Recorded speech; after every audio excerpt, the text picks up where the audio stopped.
Education Post and Top Schools Hong Kong for organizing this event. Welcome to the International Schools Festival. My name is Sophie Pfeiffer, and I'm currently at the ISF Academy, Hongli Shuoyan, studying in a bilingual Mandarin and English program, and I will be your MC for this morning. A bit about the logistics of this session. We'll be following sessions 2, 4, 6, and 9, but feel free to roam around the event as you please. Jumping straight into things, our first information session will be brought to you by Malvern College Hong Kong. This session is directed towards gaining information about how Malvern is able to nurture students into becoming creative, independent, and responsible global citizens. Please join me in welcoming the Senior Director of Academics at Malvern College Hong Kong, Mr. Iyad.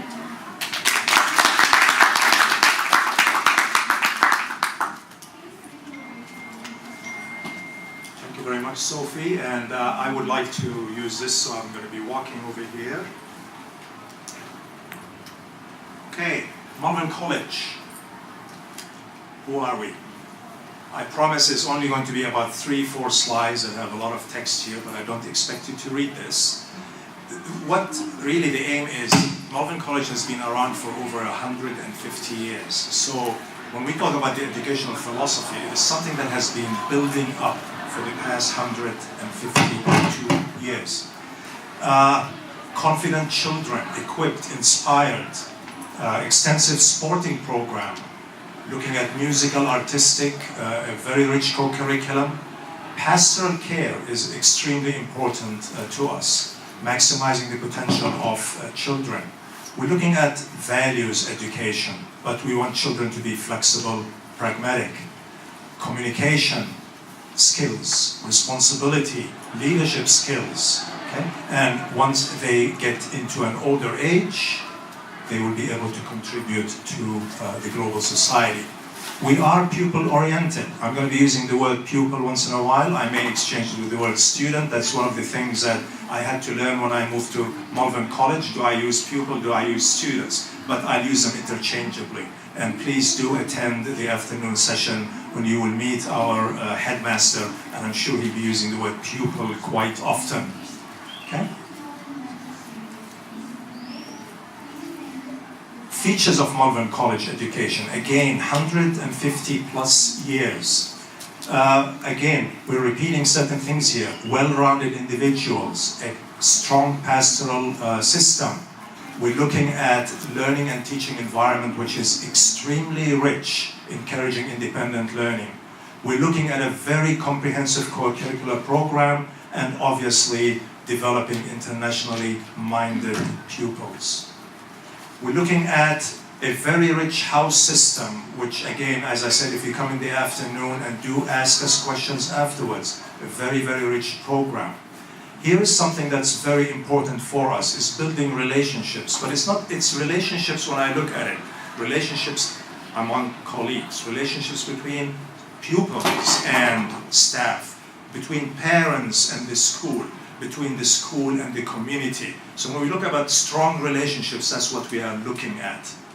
Obviously for children or pupils, what we're looking at is developing that resilience, open-mindedness. We're looking at, and I will show you a slide that shows you these qualities over here in a short while. Okay. So here is Malvern College qualities: resilience, self-awareness, open-mindedness. And when I look at this as an educator, I always tell my staff, we're not only educating children or pupils. I would like you as a staff member to also have the same qualities. Because if we are unable to do that ourselves and model for the children, then we have failed. Okay? It's like raising your own children. You have to be a role model. Are you doing what you're asking them to do? If you don't, that means you are failing. And don't expect your child to do exactly the same thing. We're looking at integrity, humility, and kindness. Collaborative work is very important for us. Risk-taking. You know, at my age, when I was much younger, I was a little bit afraid to take risks. And I developed that skill later on in life. If we develop that skill at an early age, you can imagine how successful these young people will be and how better our society will be. Curiosity. Always be curious. No matter how old you are, always be curious. Don't be set in your own ways. Ambition, very, very important, otherwise you cannot advance. And of course, independence. You cannot rely on people all your life. You have to be independent. And we develop that skill at a very early age. So for us, we look at our curriculum. And obviously, many of you have sort of been reading about STEM education. It's become sort of I don't want to say a cheap word, but really every school does that. STEM, STEAM, STREAM, they add robotics to it. Really, it's well-rounded education, just another form of doing that.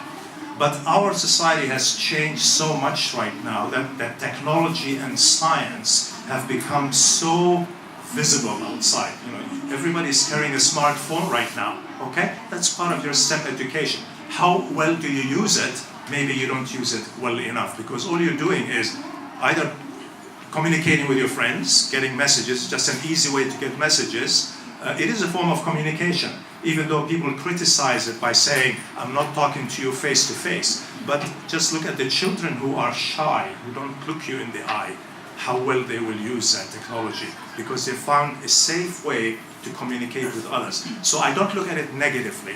All I say is make sure that you use it effectively. And as a teacher, as an educator, I need to make sure that you can still use it. If technology is there, don't hide it away. Because you can hide it from children for 5, 10 years, saying, good, I want them to do what I did before. And then once you let them out, it's overwhelming. I've never done this before. So why don't we teach them how to make use of it effectively and in the right way? Looking at science and technology, there's a lot of things happening. I was just reading an article last week about the use of technology and what schools are going to be doing in the future. In America, there will be close to 1.4 million computer jobs available in 2020. That's just 2.5 years from now. But we're only educating 400,000 people in America. So you can imagine the gap. And the reason is we're not catching up. Okay? So it's very important when you think about this. Technology is here to stay. It is changing. Let's make sure we are instruments of change, and let's make sure our children learn it properly. So when I look at STEAM or STEM education, technology, science, etc., there's a lot of things that you can do here. We've got robotics, we've got coding, we've got virtual reality, we have artificial intelligence. Our classrooms and our resources have to cater to all of this. Otherwise, industry looks at us and they say, we're not a good school, we're not a good university, because we're not preparing students for the future. That means we, as a school, have to start doing this at a very young age, so that by the time our children graduate, they have already acquired all of the skills to adapt to a new technological era, but also make sure that there will be change, and they are instruments of change.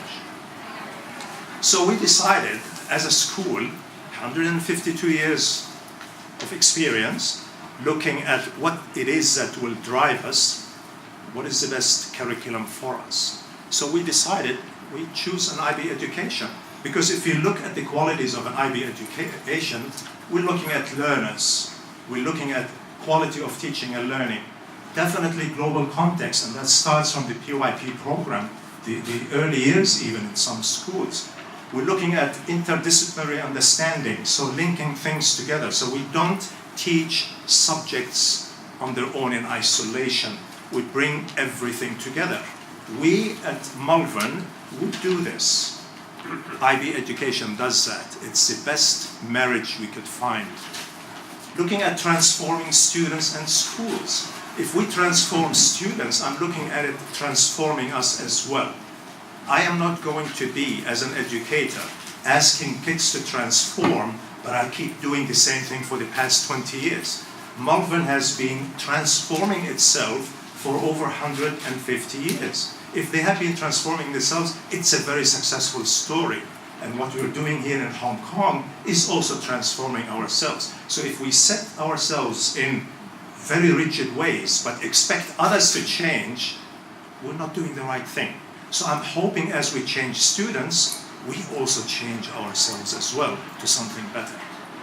So the IB also obviously concentrates on approaches to learning, and obviously for students and pupils, it's that personal and cultural identities, the respect, the understanding of one person to another.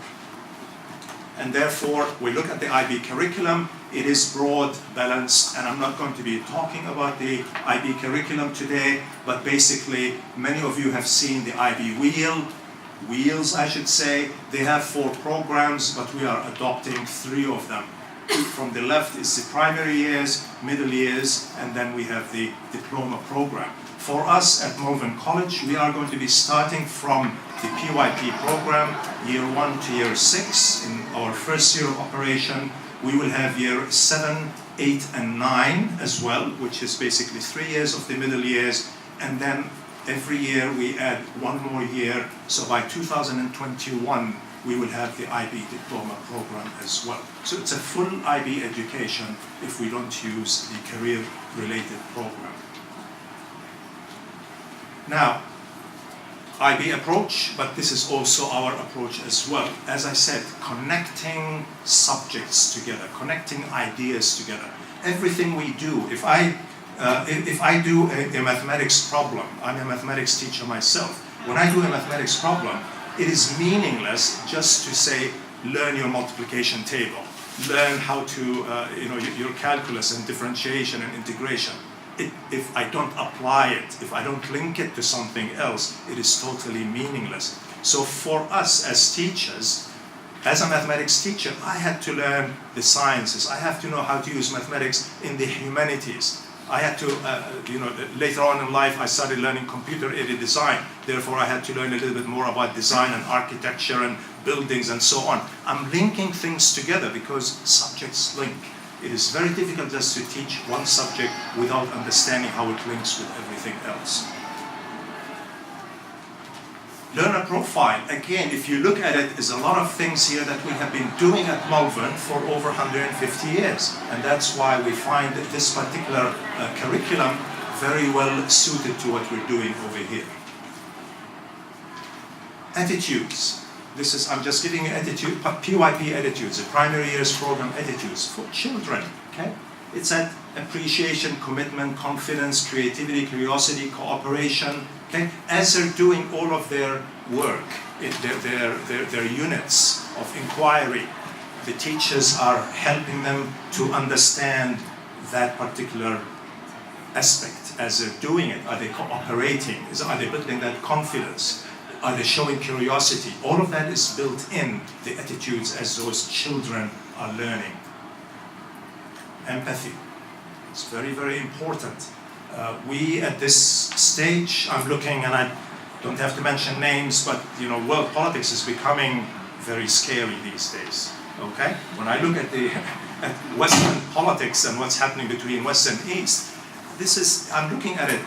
Are we helping our children understand one another? And sometimes I'm worried, but where does it start? It starts at home, it starts with us, partners between schools and between families. Respecting one another, the tolerance. I look at tolerance as a very negative word actually, because if I say I tolerate your behavior, I'm telling you I'm superior to you. I've always objected to that word. And every time I go to an IB workshop, I always say, please don't use the word tolerance, because you tolerate me, you're telling me that you're far superior, and I cannot do that. So that's a word that hopefully the IB will change that in the future. Now, looking at other things for students, what sort of skills would they develop in their as they're learning, as they're going through that growing stage? And again, I picked something up from the IB as well. Approaches to learning, learning to learn. something that we do, say, for the MYP program and the diploma program. So the children are learning communication skills, social skills, self-management, research, thinking skills, and look at these clusters on the right-hand side. So we, as a school, we will be developing this in the education of our own pupils. Now, how do we bring all of that together? Because we are, as a school, we're saying, are we nurturing students? Of course. We have the history, we have the experience. We have a very strong curriculum framework that started since the late 1960s. So the IB is very well developed. The IB is a very huge community, over 130, 140 countries. Okay? Thousands of schools are basically adopting the IB curriculum framework. And therefore, resources are plentiful, but also our own resources at the school itself. So for us, what is our commitment? To make sure that we have a culturally diverse community and being very sensitive to one another. So how do we do that? It's in our staffing as well as in our admissions. And therefore, we are looking for cultural diversity. Very important for us. So that is the type of pupil we're looking for, is somebody who will bring this to our strong team, and also for our staff to bring that as well. Definitely qualified teachers. That's basically our commitment, and we make sure that it's diverse representation. Now, our resources will also include, we've already talked about the curriculum. I will be mentioning slightly about the facilities. I'm looking at a library, very, very fantastic facility, and once the school is open, obviously it will be open for parents to come and visit. Looking at something called maker spaces, that the maker movement in Western countries where it started is a fantastic movement. It's almost become like a religion right now. Children, adults, we all have hobbies, we have interests, we have that creativity. Sometimes within a classroom wall, we don't have that ability to make something new. What we are doing is creating these maker spaces, whether it's in the library or in other rooms or after school or even in the community, where you will be able to be creative. So you have certain hobbies, you want to create, you want to develop things, you want to work with other people, develop those, and that is in the maker space. Obviously, community access. Community access means we would allow the community to come and work with us, but we would also bring our staff and our pupils outside to have a community collaboration as well. Small classes. If you don't have small classes, you lose your child, basically. Because if you have 40, 50 children in a classroom, definitely 20-30% of them are going to be completely lost. You as a teacher will not be able to give that personalized approach. So small classes are very, very important, and I'm sure every school tries to do that. Our facilities are great facilities being built right now. So the idea here is that we give children facilities to be able to develop themselves. And right now we're looking at pictures of the sports facilities. We're looking at sort of community facility, the auditorium over here, where you can have performances and assemblies and so on. But these are very important, in addition to very well-equipped classrooms. I talked about maker spaces, and just to take a look at this one here. Independence, creativity, critical thinking, the confidence. It is amazing when you have children you think are not doing very well academically. And then you start talking to a child at a personal level, and you realize that child has a hobby that you weren't even aware of. And you put him in a makerspace area, and he's excited and he's showing you how to do certain things. You learn so much from children. And this, as a teacher myself, I always talk to young people trying to learn something new. Very, very important for me. And this is where the makerspace movement comes in. Because as a teacher, I cannot control that environment and say, you must learn all of this, you must write exams in all of this, and if you don't get your A's, B's, and C's, I'm not going to move you to the next level. It is totally, totally meaningless. And therefore, it is very important that we create that environment for the child to thrive. The networking, communication, resourcefulness. One thing nice about maker spaces is that I, as a school, would not have to equip it. This is one thing great. I can throw in an empty room and I tell parents and students, bring all your junk over here. And then it's amazing how much you have at home that other kids, it's like they say, I don't know, I forgot the expression now, but one person's garbage or whatever it is somebody else's treasure. That's true. And how many times have you gone around looking at these flea markets looking for something that somebody's trying to throw, but this is exactly what you've been looking for the past 20 years. This is what maker spaces are all about, is to develop that. So it's actually very, very cheap to develop a maker space. In fact, if you're living at home, put a room for your child, throw in anything in there, and that is the room that will be going to all the time. If you're worried about them wasting time, playing games and doing other things, well, give them a place where they can play and develop themselves. If you don't give them that space, what else would they do? Of course they're going to be wasting their time, according to you, right? So we have to give them that opportunity and that space. We will do blended learning. Blended learning right now is, again, very, very important, and people learn in different ways. So for me, I might say enjoy reading a lot of books. Other people like to do the hands-on approach. Other people like to go online courses. So blended learning would allow you that opportunity for children to learn in different ways.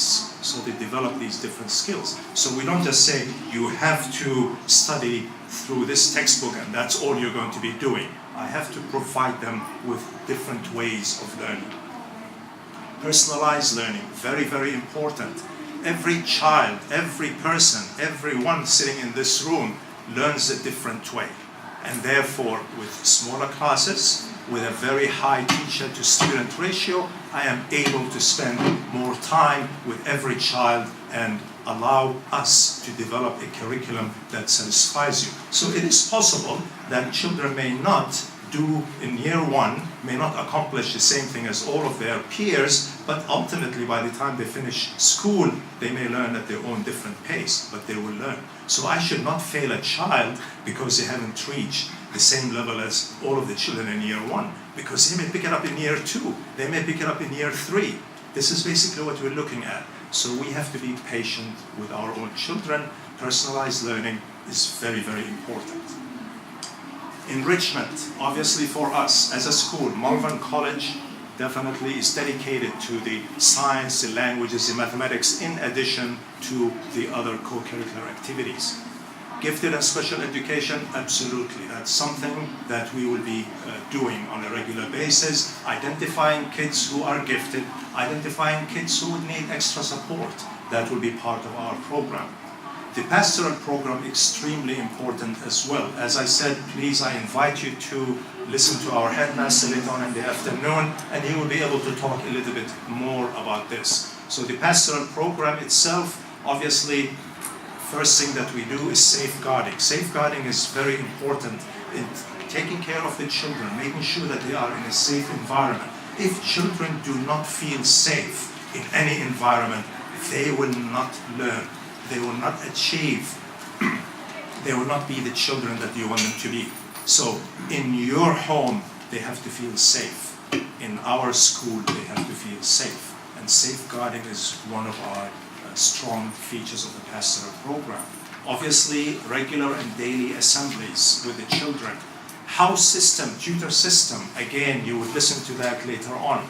But to us, even though we don't have a boarding school, we are going to be using features of a boarding school, and one of these is going to be a strong tutor system where a child will know that there is a tutor, an adult, whether it's a teacher or a senior student, who would listen to them in a small community or at a personal level. And also the house system. This is house dining, one of our features as well.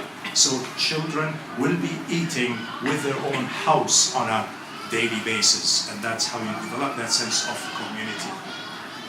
Co-curricular program, extremely rich program. So looking at debating, which is going to be a compulsory activity for us. Every child has to be involved in sports. Definitely indoor and outdoor activities. There will be camps, music, art, as well as other opportunities as well. A very strong athletics program, team sports are going to be very strong for us. Yes, Hong Kong may not give you the space that you need, but I will have a slide there just to show you that we are able to basically link with other members of our community to be able to do this. So we are looking at introducing all of these sports. Some of them are traditional sports, but bringing in, say, the rugby, the field hockey, very, very important, as well as the cricket. Leadership program is going to be a very strong program for us. I always tell people, you don't have to be the head of the student council or the head boy, head girl for the prefects. You don't have to be the housemaster or so on to be a leader. You don't have to be a principal to be a leader. Teachers can be leaders because they're leading their students, are they not? If they're leading their students in their classroom and they take on an activity, they're leading that activity. So I just simply step aside as a headmaster or a principal, and I say, teacher, you're doing a fantastic job. I don't want to be interfering in what you're doing because you're doing it. You are a leader. And this is exactly what we're going to be doing with our students. Our senior students are going to be taking lots of leadership roles without even being part of the student council. Okay? So they will do that. Mentorship program is going to be very strong as well. Creativity Action Service, or Activity Service as IB calls it, again is a part of our strong features. There will be community service activities. Community involvement is going to be, again, something that we will definitely work on. Summer school, whether we take our students outside, whether it's in Hong Kong or internationally, or even open our school for others as well. There will be summer school programs as well. Experiential learning, very, very important. So these types of excursions and residential programs, both partnerships with our own schools, other Malvern colleges, both in China as well as in the UK, and we do have a school in Egypt as well. There will be residential programs, and we will open our own campus for that as well. Okay? Forest School, and Forest School, we have already started this at our preschool. And I hope that you will stop at our booth, Malvern College booth, and the principal of the school will be there to talk to you a little bit more about Forest School. But our primary children will also have that experience as well. Okay? Partnerships and articulations is something that's very, very important for us with the community. We just happen to be at a very fantastic location in Tai Po, next to Chinese University, next to Science Park, and next to the Education University. We have already been speaking with these groups over here, trying to develop certain ongoing programs. So for us, it is going to be partnerships and articulations, because otherwise we are unable to develop, to deliver our curriculum if we don't have the partnerships outside. So they will be supporting us, we will be supporting them as well. Parental involvement and partnerships, very important. This is just simply a recent photo that I'm showing you right now from our preschool, just been open for about 3 weeks, and this is the type